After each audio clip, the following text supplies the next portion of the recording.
Hey guys, here's another video. Again, a couple of different repairs and then just some work that I've done around the house.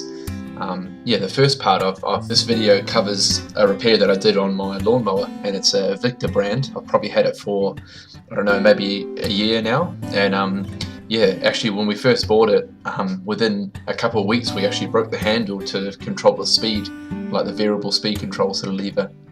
And it was something that I could get by with. I was, able to kind of get my fingers in there and pry it up, and it worked to some extent. But I kind of got sick of it. It got worse and worse, and the plastic started breaking out. So I actually ordered one on eBay, and hopefully you might be able to pause the video and you'll see the business card of the place that sold it.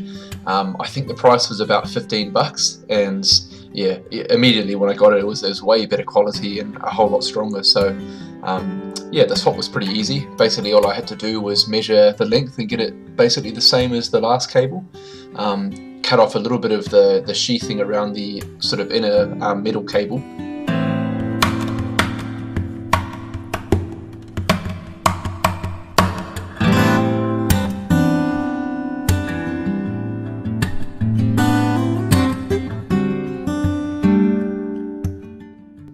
Bend the fitting so that it would fit back into the sort of throttle lever on the mower. The tool I'm using there was a gift from Ash. It's a Leatherman Wave, a multi-tool, and it's got heaps of different knives and like built-in screwdrivers and scissors and stuff like that. But the pliers are really strong and quite accurate. I like the points on them, so that was my tool of choice to bend the cable there.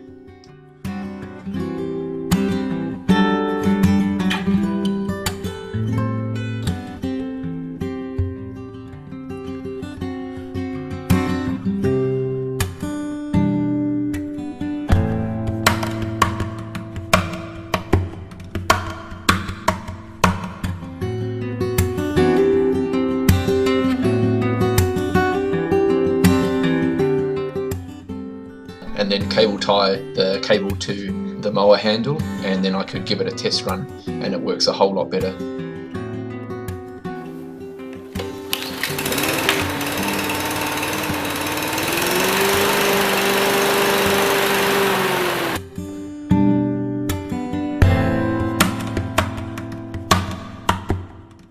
This footage I probably got a few months back, but it was just doing a big burn up of all the debris from some of the palm trees we've got in the backyard.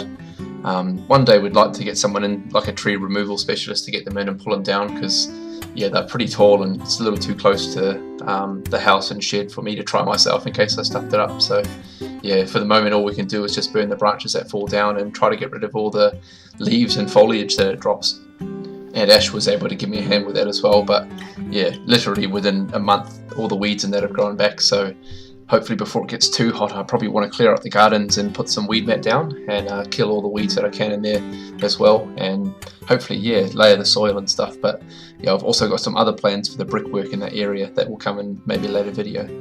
So the last and final part of this video, I spent probably about 4 hours on an afternoon trying to dig through my lawn and find where the sprinkler heads were for my reticulation system. And basically we hadn't been using it.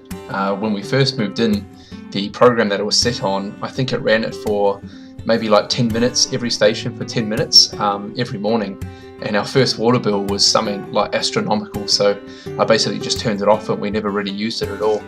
But now it's getting towards summer and it's starting to get really hot. I've noticed the lawn's getting very dry, and I'm just hoping maybe to set it up so it can spray only on a couple of days for a couple of minutes, enough to keep the lawn green and growing.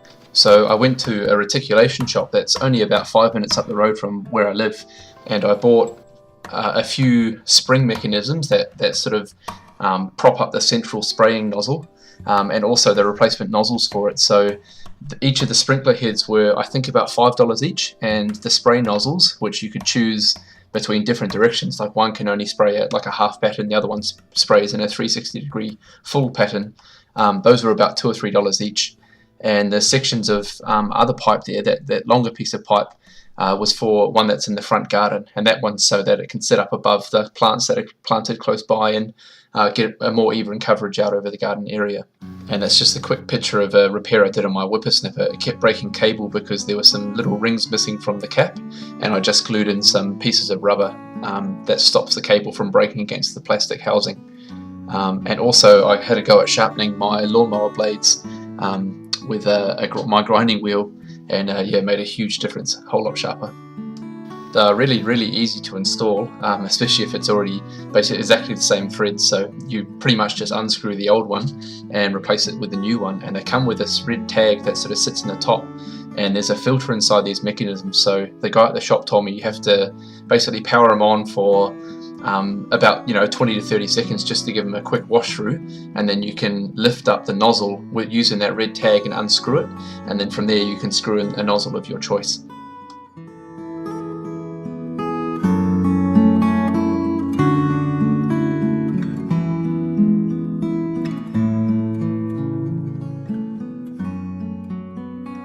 And out in the front lawn in the garden, I did find one area that as soon as I turned on that station, a whole ton of water started boiling up around the sprinkler head that wasn't actually coming out of the sprinkler. And I dug away back down to the pipe and found that the plastic sort of come off the fitting for the sprinkler head. So I need to figure out some way to fix that. So I'll probably maybe make a follow-up video soon of the front lawn as well.